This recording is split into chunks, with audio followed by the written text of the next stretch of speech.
more than half of our local road network could fail in the next 15 years, but local authorities are apparently too broke to fix the plague of potholes, with the backlog repair bill now at a record £16.3 billion, according to a new survey. Potholes are incredibly dangerous.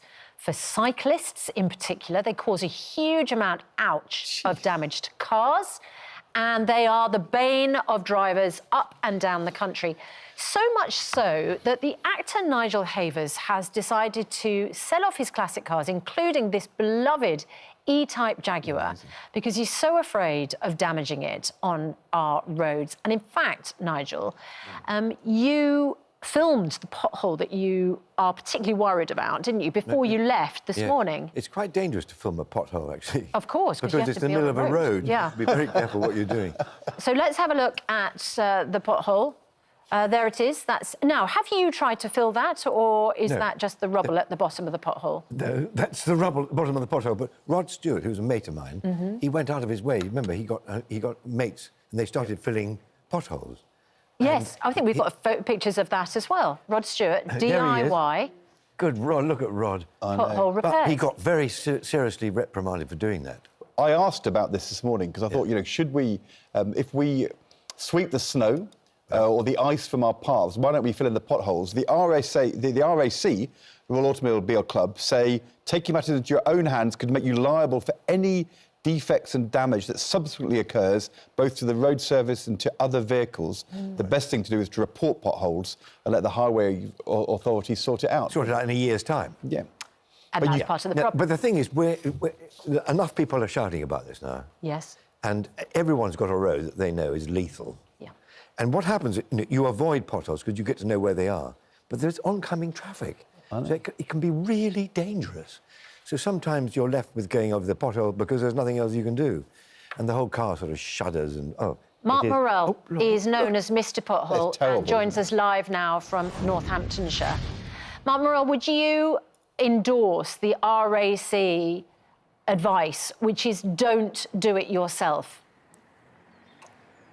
Yeah, totally. Also, you put yourself at danger because you're going to go into a live traffic situation, and therefore, you've got to do a risk assessment on yourself. One of the reasons that the RAC say don't do it is because if you fill in the pothole and anything happens as a result, if there's an accident, somebody trips or a bicycle goes over, you would then become liable and could face legal action yourself. Is that something that you've heard about? Yeah, I mean, that's the threat. I mean, it is an awkward situation. I've been frustrated enough that I felt like carrying out a repair. But, you really don't want to open yourself to that litigation. It's all right for the likes of Rod Stewart and even the wonderful Nigel Havers. The councils are not going to prosecute them, but the Joe Public, they will.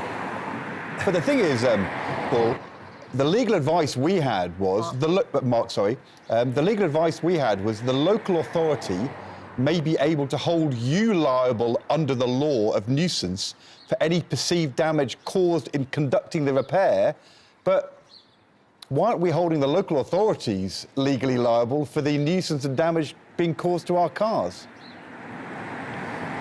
Yeah, exactly. But, places like Devon have got recognised volunteers that can carry out repairs. I mean, is there a scope for that?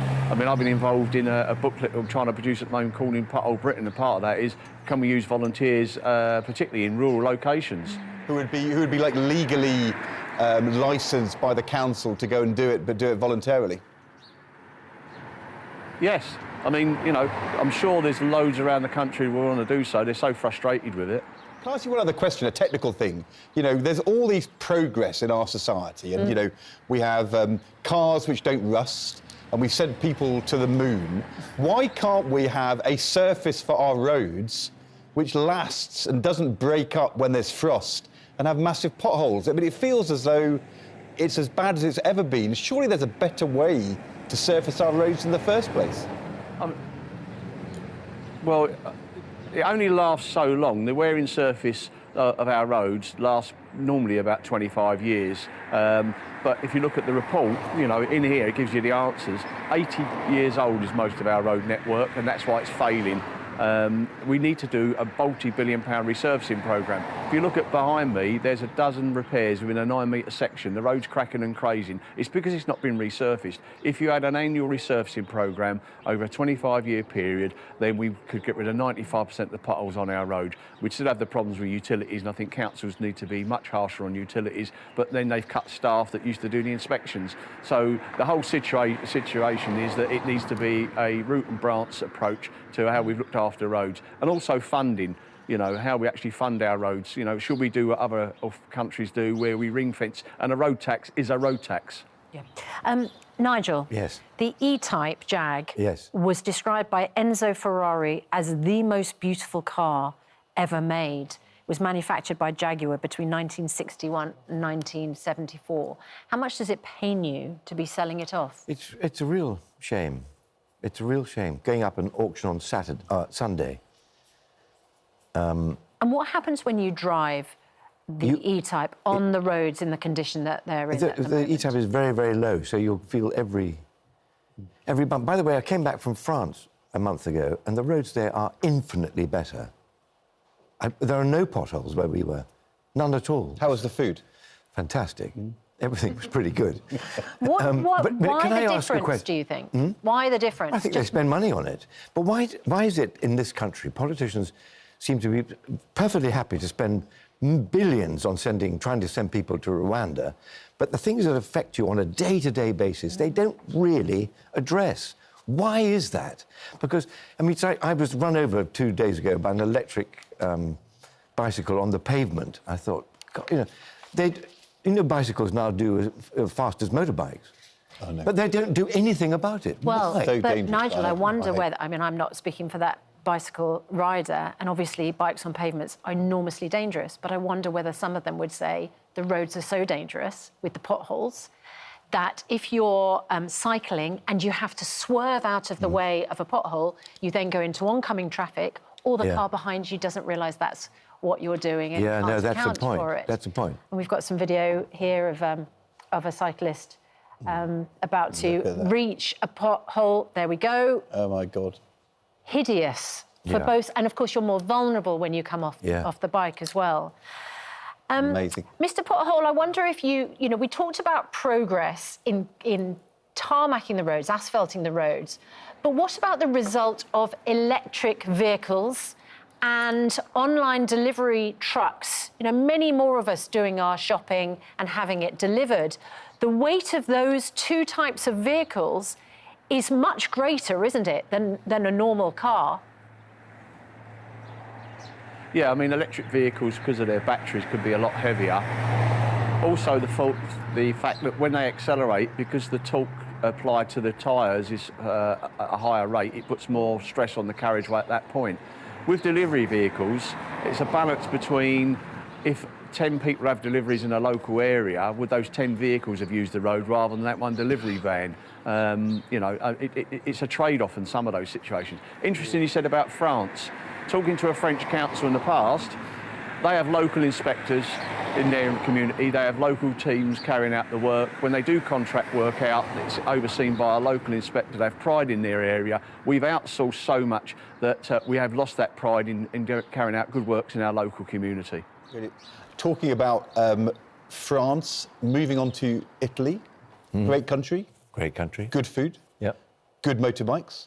You arrived, I think, on an Italian motorbike this morning. How is it driving that on the roads? Does it feel safer than the E-Type?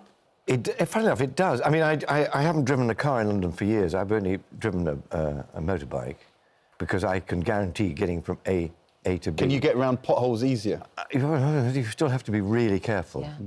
But I mean, I don't have any distraction. I'm just concentrating on the road. The amount of drivers and cyclists and other people who are not concentrating is quite something. Do you enjoy Vespering around London? I do. I love it. I think it's fantastic. Do you nip in and out? I nip in and out. Yes. I'm one of those guys who can, judge the traffic. I've always envied people who can Vesper like that. I'm at the front. I've never quite had the courage. No, it's once you get the hang of it, it's fantastic. It really is. Nigel, you have lustrous hair and a lot of it. Ed has an issue with the reported new James Bond. It's Aaron Taylor Johnson. Oh. if you take a look at his pictures, do we are. you think he has the right hair for 007, or should he, as Ed says, get a haircut, young man? I think Bond needs to have short hair. Thank you.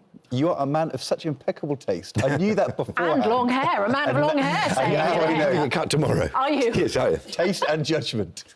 Look, he's obviously a nice guy, this actor.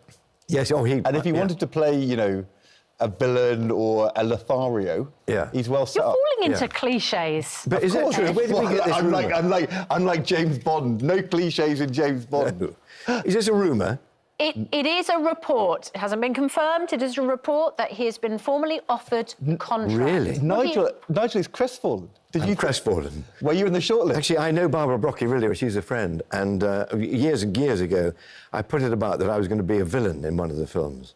And she rang me eventually, because it was all over the internet, and she said, I didn't know you were going to be a villain in one of my films. I said, I was just trying it on. She said, well, you can certainly play that part if you have plastic surgery and can play a Korean. Oh, really? Yes. So I didn't opt for that option. I think your hair looks good for a villain. I have a villain hair. Exactly. All you need is a cat and the hair. That's true. If you don't mind just texting Barbara after we've finished this interview and just, can she confirm that Aaron I'll do Taylor that. Johnson is going to be Bond, then we can reveal that to our audience as an exclusive. Taylor Johnson, a long name. And long hair. Long hair. Nigel, thank you very much indeed. Thank you so Absolute much. pleasure. In a statement, the Department of... Yes, exactly. The Department of Transport said we're taking decisive action to resurface roads and fix potholes by investing an extra £8.3 billion of reallocated HS2 funding. It is the biggest ever funding increase for local road improvements and enough to resurface over 5,000 miles of roads across the country. But people getting in touch, viewers getting in touch this morning. Graham on X, as a motorcycle rider, I have never seen the roads this bad. We've always had potholes, however. It's not just the number, it's the severity of them. Daniel, I left a garage yesterday after passing my MOT, drove a mile up the road, hit an 8-inch deep pothole and shredded my tyre, and that is the 5th tyre in 10 months. And just on the electric cars, analysis by the Telegraph and Leeds University showed that electric cars damage roads twice as much as their petrol equivalents. They put 2.24 times more stress on roads than the petrol equivalent. And larger electric vehicles weigh more than 2 tonnes, causing the most damage. Also, Kazza, agree with Ed. If that guy wants to be Bond, cut his hair to look the part. All right. Well, Nigel, thank you very much indeed. He's in agreement with you.